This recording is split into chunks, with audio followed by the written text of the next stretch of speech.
OODAcast, informing your decisions with intelligence, analysis, and insight. Brought to you by the team at OODAloop.com. Hello, I'm Bob Gourley, the CTO at OODA LLC, and today on the OODAcast, Brandon Jones. Brandon, welcome to the OODAcast. Appreciate you, Bob. Really excited to be here and looking forward to the conversation. Yeah, I'm excited to talk to you because we met and I really enjoyed learning about you as an individual, as a leader, and your company. And I want to talk about all of this and what it means for our collective future. Good deal. Let's do it. Could we start with kind of your foundational story so people get more of your background? I noticed you went to St. Mary's College. Yes. St. Mary's College in Maryland, public honors college in Southern Maryland, right past Pax River. Beautiful campus. Spent 4 years there, played basketball there. Actually ended up being the all-time leading scorer for men's basketball. Record still exists. Someone will break it soon, I'm sure, but great. When I look back at that time, it was just impactful. I have no regrets. I've got lifelong friends. But Bob, as you and I kind of talked when we first met, like being able to be at a liberal arts college, coming out with a computer science degree, but having, and I didn't realize it at the time, but having like all of these things forged in me. So not just the technology or the math or the science, but the music theory and the other liberal arts things that really kind of sparked my creative side, which again, like coming full circle and now being at Throughline and running a creative agency to an extent, like it was forged then. So St. Mary's, loved my time there. Still visit often. We have a office about 10 minutes from the college in Leonardtown, supporting all things on base there at NavAir. So I get to go down there at least once or twice a month. And it always feels like home when I go back to St. Mary's. That's pretty cool. My personal story was much more of the technical side, and I realized too late that there was a lot of gaps in my education, and I had to play catch up. And when I was in get my undergraduate degree, they forced me to take English and history, and I did just the bare minimum. And Right. then when it was time to pursue a master's, it's like I have some huge gaps here in philosophy and epistemology and how we think about thinking and how history relates to today. And I've certainly been playing catch up ever since. And I'd say for the advice I give to young folks today is make sure that you get both the science and the liberal arts.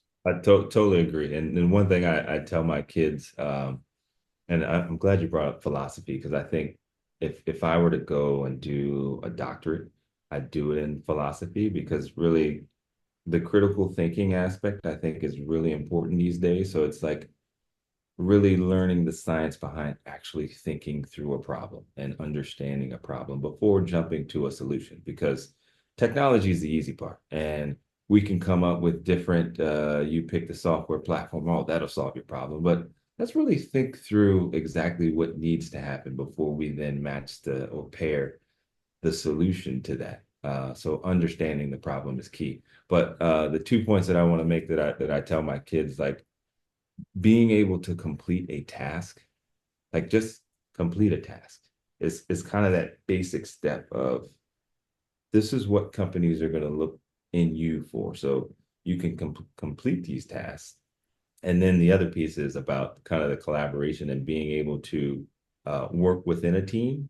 So maybe that brings in some of my basketball background with, a work ethic component. And so completing a task means you can work, you can do your piece. So if I'm a two guard and I need to pump fake and two dribbles and shoot a layup, I can do that.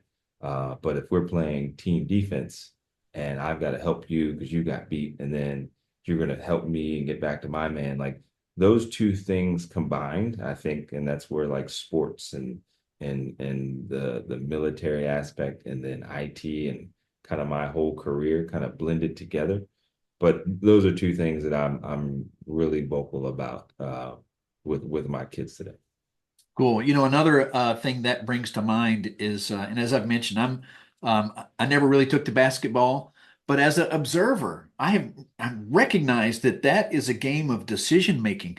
Every second, everybody on that court has to be making real world decisions. Right. And I see analogies to a lot of the things going on today in, say, the intelligence centers I work in, where everybody is just overwhelmed with information, and every second you're making decisions on what to do with that information.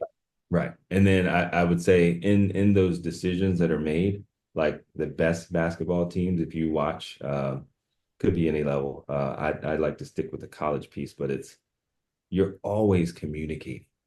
And so like at Throughline, we like to, I was just sending an email to a leader this morning about making them into masterful communicators. So you're communicating all the pieces at one time. So if you take it back to basketball, it's, hey, watch out for that person. Hey, screen left, screen right, guy coming through the lane, all the things you're in order to be successful, you've got to constantly communicate. And then I think within that effective communication, taking it back to the business world, that's where like we transcend going back to the problem. Like we're able to transcend problems because we're communicating. So people have an understanding and kind of bringing it back to the human being. And I'm sure we'll Yeah. touch on AI, but this is where like you're never getting rid of this foundation of human beings and how human beings need to communicate and work through processes and governance in order to affect a change. Yeah. AI technology could make it easier, could make it more efficient, but that still that core base is always going to be there. Yeah. And if you've got all the right answers yourself, but you don't communicate it, it's just not actionable. Exactly. Oh. Well, Brandon, after graduating, it looks like you gravitated towards public service.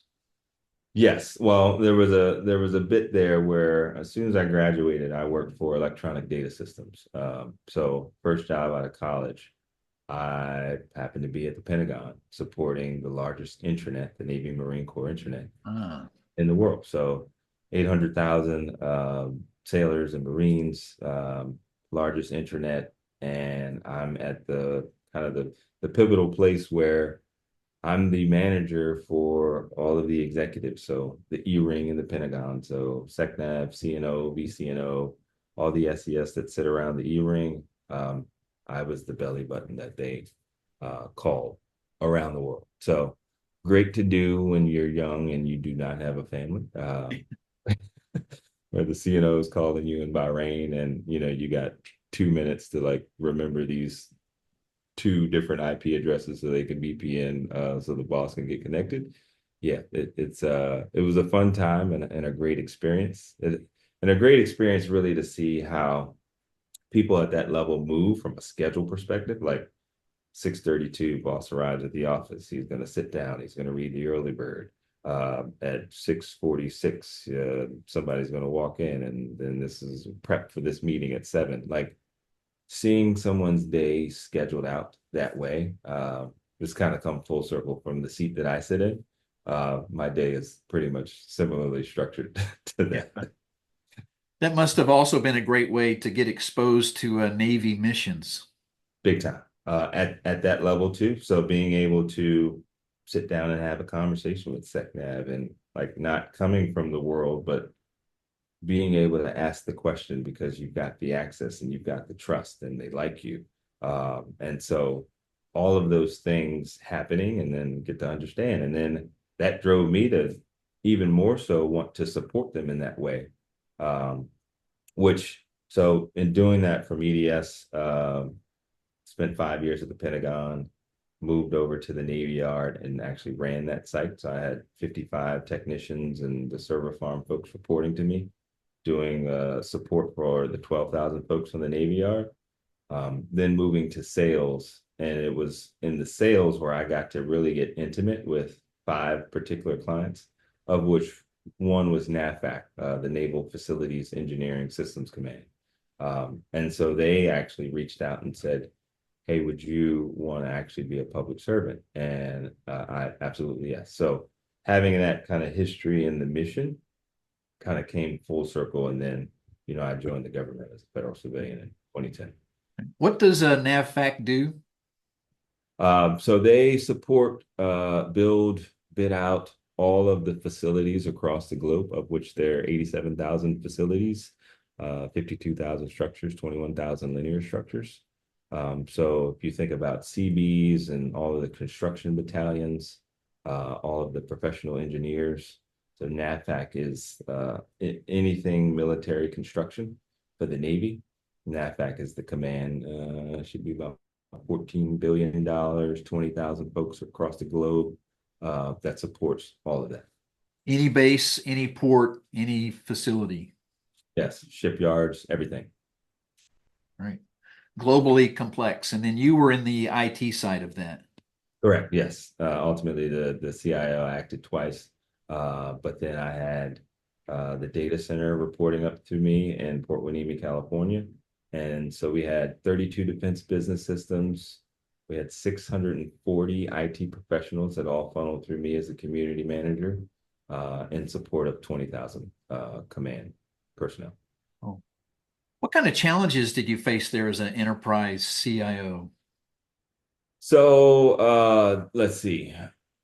Let me talk about the role, in my opinion, of a CIO. So I think it is composed of 5 things. So you've got IT accountability, you've got the IT budget, you've got cybersecurity, you've got strategic and investment planning, and then you've got the workforce. So if I root those, and those are kind of the 5 core competencies of a CIO. From a Navy perspective, cybersecurity was one. So, you could get hacked from anywhere. So there was an IT component to that. And then I had an operational technology component to that. So someone hacks a camera, which is on the internet. Think of, how folks hack Target.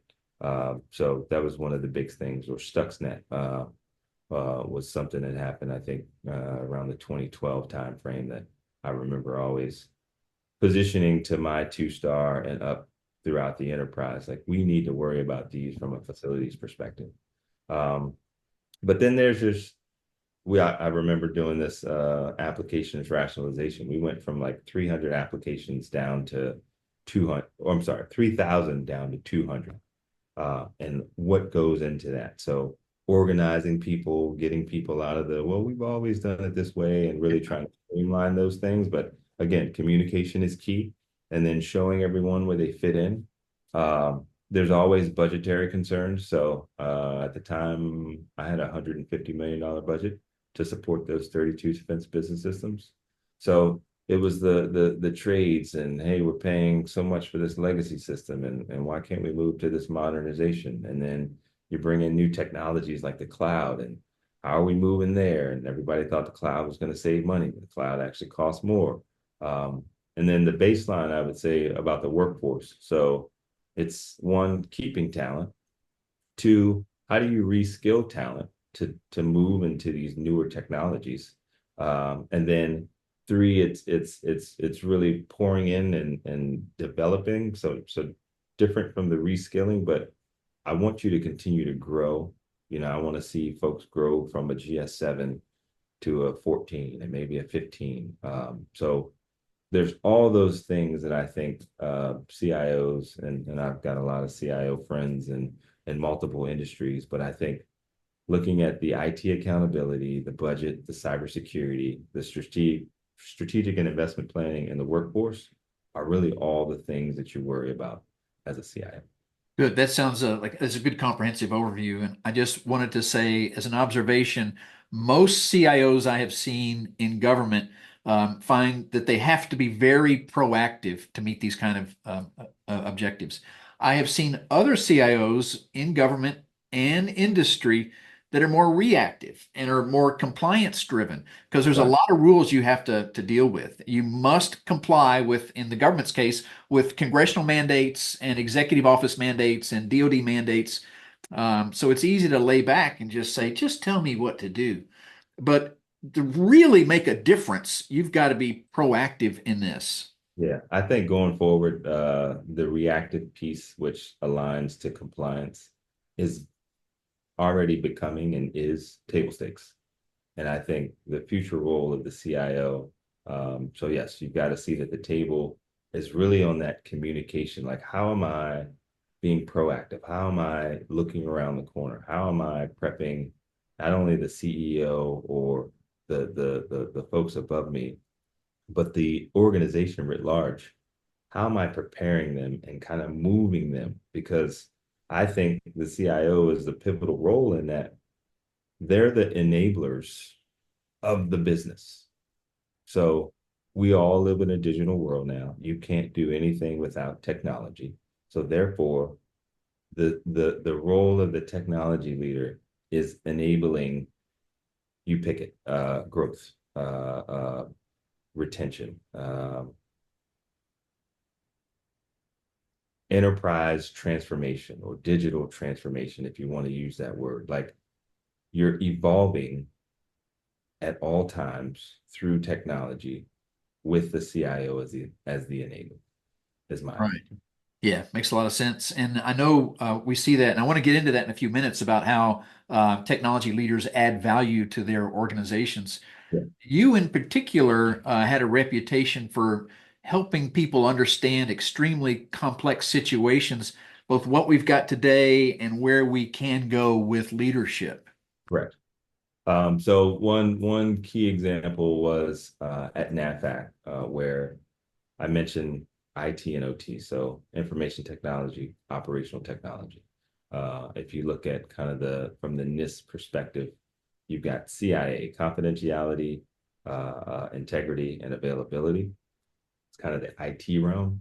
But when you get into OT, same letters, but its availability is key because you can't take down a SCADA system or a boiler system. Like, it's got to be available at all times. Then integrity, then confidentiality. So, and actually in this, so I was CIO at NAFAC. Throughline helped us create a one-page visual of which told the story of why is it important from a cybersecurity perspective for these 87,000 facilities that you've got to protect them. And so we walked through this kind of storyboard of, here's the problem, here are the mandates that we're under, here's how we're following what the Navy's doing from a defense in depth architecture structure. Here are our technical authorities, so we should be doing this. SecNav said that we've got these mission function tasks, and this is in our lane. Here's the risk management framework process. And then I took some liberties to, hey, I want to come up with a governance framework already. So if I do get this authority and this funding, we're ready. Here's how we're going to operate. Had this 8-step process on how we were going to cyber hygiene facilities. Then the bottom piece in this visual was, it went to the differences between skill sets in IT and the skill sets in OT. And then we were aligned with the Task Force Cyber Awakening. That was a Pentagon-run initiative across all of the Navy. And then bottom left was the differences between IT and OT and the CIA perspective. And then there was, who's the threat? So you can have anything from script kiddies to nation states attacking you. And then in the middle, I had this visual where it was a Navy base, and they had a bunch of facilities there. And there's like a key building that the Navy was really trying to protect. And I said to these 2 4-star admirals, I said, sirs, an adversary is not going to spend $1 million to hack your task critical asset. They're going to spend $100 to knock out your comms, your potable water, your electricity, and your backup power. And at the time in 2015, Russia had just attacked Ukraine with the first ever electric grid attack, knocked out 864,000 homes for 2 days. And I said this could happen on any Navy base. And so as a result of that, we got $100 million in funding to go do cybersecurity for facilities. We also got 100 FTEs added to the NAFAC command, CIO related, to go do this. So that's really the power of using visuals, then having combined with the story that matches with the problem, but also entails the actual tactics and execution of how we're going to get at said problem, like bringing that all together, one, that's what I really love, and why I'm leading the company that I'm leading now, is because we do that, and we do that across all industries. But I think that was important. It was differentiated, and I hadn't seen that from a Navy perspective at that time. And so we've got more tentacles within the Navy now. But I just there's a power, and there's a role of storytelling. I like to say that we're the Amazon of storytelling, and I think that's key now. And a lot of people miss the fact that, facts tell, stories sell, and not in a bad way, but you've got to sell your ideas. You've got to put it out there. You've got to get people to buy in. You've got to convince people that, yes, we should not fund this, and we should fund yours because I like the story that you told me. It resonated and it moved me. It changed my heart and my mind to do what you said. Yeah. Now, let me ask, that visual you described, is that publicly available anywhere? Has the Navy authorized that release? Yeah. Yep. It is. That's something we can share. If you can share that with me, I'll link it in our show notes here. So when we publish it, people will get an idea of what we're talking about here. Yes, we'll do.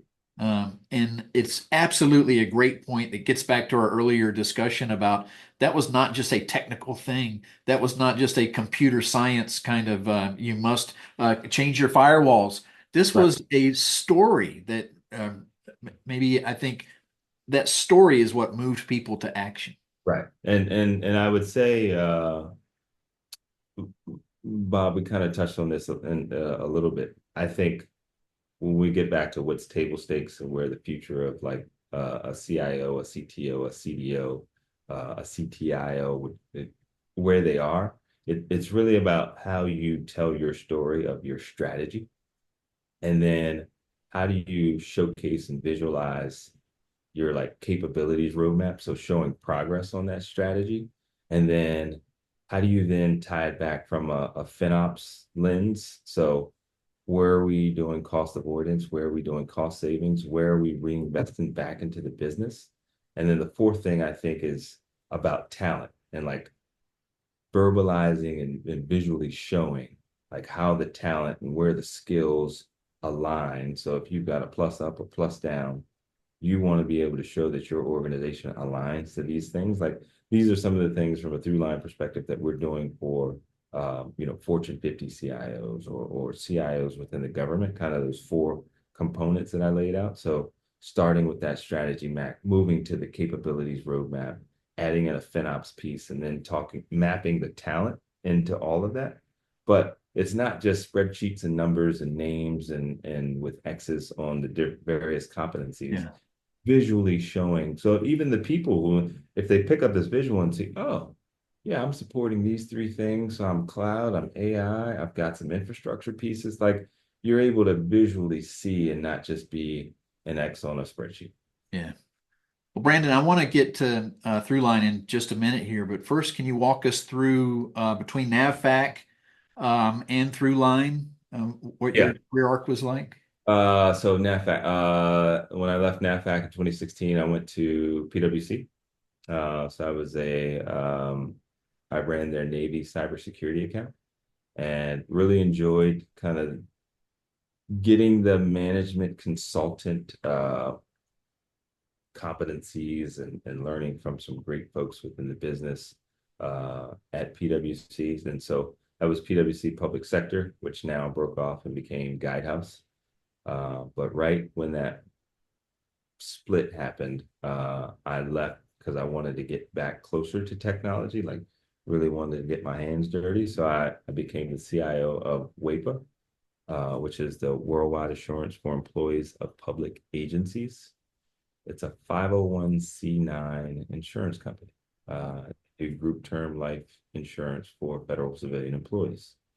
And it was and is the cheaper option to what all government civilians get when they join the government, FEGLI, the program.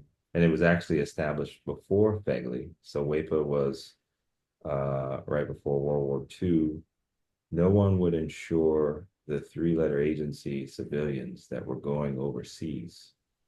So this organization was stood up to do just that. And I think they just had their 80th birthday. So small company. I think I was employee 19. Very, very stable.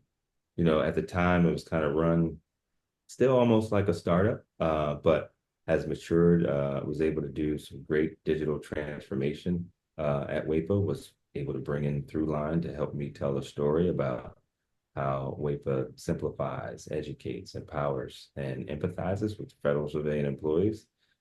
And in order to do that, we had to digitally evolve. And that was the focus on the customer. That was the focus on the employee. And that was the focus on data analytics and integration. So being able to articulate that to the CEO and the board and get approvals on, hey, let's do some update our website, and let's do a member portal, and let's do a system of record overhaul, and kind of revolutionize where things were going, put them on a very good course to continue to grow, to continue that longevity. And it's a fantastic organization. Cool, great. And now that brings us to Throughline. And let me test your storytelling here. And I want to ask you, what is Throughline and what should I know about it? Gotcha. So Throughline, I like to say, so we're an enterprise design and strategy firm. I like to say that we're the Amazon of storytelling. So we bring, let's see, transformative communications, tangible strategies, humanized technologies, and powerful experiences together to help you, C-suite leaders, organizations find their through line. So this bug that you see in back of me here, those kind of 4 tabs are that humanized technologies, transformative communications, powerful experience, and humanized technologies coming together to form a through line for you. Hey, so you do this for commercial organizations that need to improve their what? Their ability to perform or their ability to what? So yeah, so commercial, DoD, federal civilian, nonprofits, we do it for a range of clients. And it's really, if I think about our 12 disciplines, so it's everything from change management, communications, innovation, UX, UI, design, systems design, branding, marketing. Like we run the gamut of things. Like we can build physical things, we can have physical assets. We do a lot of facilitations and ethnographic research. Like it's a creative agency blended with management consultants to form the secret sauce of we're here to help human beings win. And if we help the human being win, the organization wins and the team wins. And you know, it just kind of cascades from there. But that's really our mission and who we are and what we do. Cool, thanks. And you know, I've never seen a company like yours. You must have competition. And part of there may also be competitive forces that are this group of people that would not like to do anything. Mhm. So complacency is maybe a competitive factor. But how would you describe your competitive landscape? So I think that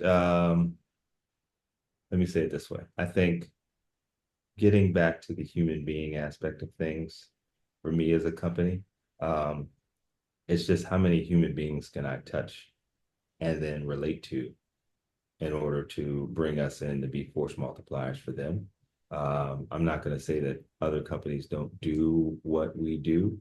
I think that we're unique and differentiated, and we have a, you know, rooted from our founder, Scott Williams, being in the Navy as a deputy CIO at NavAir, and then run now by me, being a CIO in the Navy. Like, so bringing this IT flair or you know, first creative company or design company founded by a CIO type of mentality. So running a creative shop, kind of like an IT firm, is differentiated in my mind.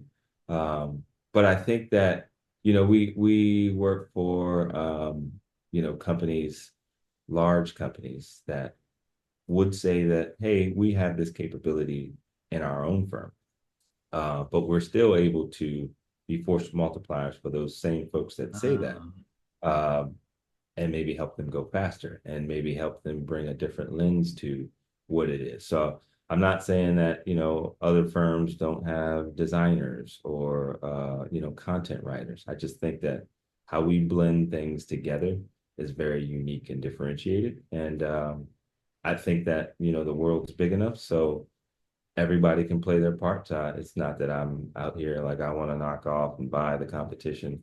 I just want to continue helping human beings win from where we are. And I just think that resonates. Great. I think another thing that must resonate is extensive past performance and doing this over a long period of time. We're 20 years old, this past July 1st, got over 2,000 examples that I could show you in Macy's, Amazon, the Navy, ERP, Air Force, Army. Like, we span the gamut of examples, modalities that we could show.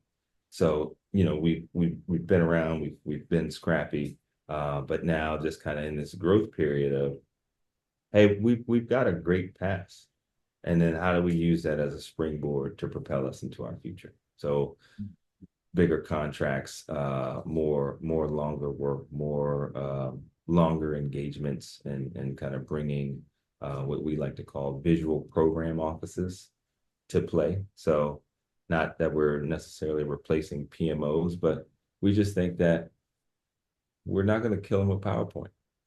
Yeah. We're show them a different modality to really move the needle again, back to the changing the hearts and minds, to really getting at the problem that you're trying to solve, and not just having a deck of 36 slides to do that. Yeah, that's good. I think we all appreciate that for sure. Yeah.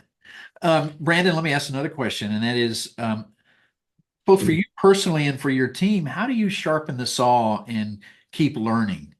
Yeah, so the continuous learning is a core value at Throughline, and I will say for me personally, I'm an avid reader. I go through like about 30 books a year, and that's I used to say audio only, but now I've like started to, I'll buy the book, the audio, and the Kindle just so I can do it whenever. And then ideally, I like to have the hardback and listen to the audio at the same time, because it actually, science-wise, it activates two parts of the brain. So it actually helps you retain more of it faster. And then you can kind of, I took a speed reading course.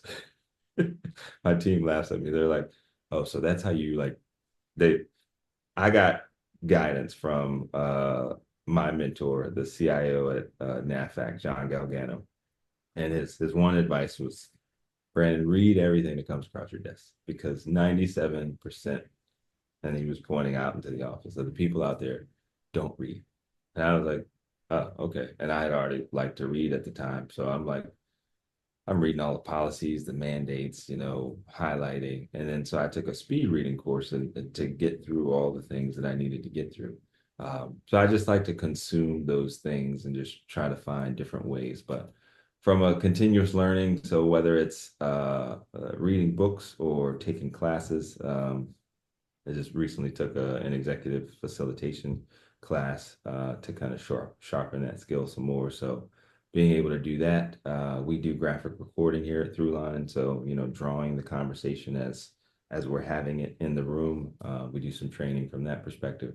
But then, like, we're in a lot of industries, and one, as you immerse in an industry, we're coming at it like we're not the experts. We don't know everything. Like, nobody really knows everything. But I would say, our key competency is we're ever curious. So the questions that we ask, oh, that's interesting. Well, what about this? And then, have y'all ever thought about this? And then so as we're learning and asking the questions and getting in and down, and then kind of bringing in this kind of creative aspect to things, it really co-creates and forges something beautiful that didn't exist. And we get to do this on every project. So, we explore, we envision, and then we execute. That's our kind of triple E three-step process. Um, we bring to bear some beautiful things. And it's not just pretty pictures, but it's, again, back to changing hearts and minds and how you move the needle with human beings, which then moves organizations. Great. Well, Brandon, that's all extremely helpful. And I wanted to mention, one of the ways that OODA helps people sharpen the saw is our OODAcon, our annual conference. I'm so excited that you guys are supporting our conference in November, November 6th. I will be there. And we'll have Thomas Barnett Yep. as just it's such an important strategic thinker and writer and presenter. He's the perfect guy to help us in the day and think about all the lessons we discussed through the day and then where we should all go in the future. So I definitely appreciate Throughline support with OODAcon.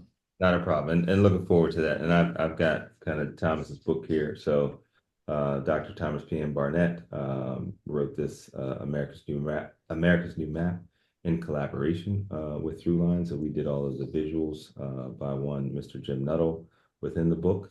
And so this collaboration has been instrumental in shaping our approach at Throughline, ensuring we're always considering the broader context in the way that we operate. So Dr. Barnett talks about these various through lines. There's 6 of them within the book.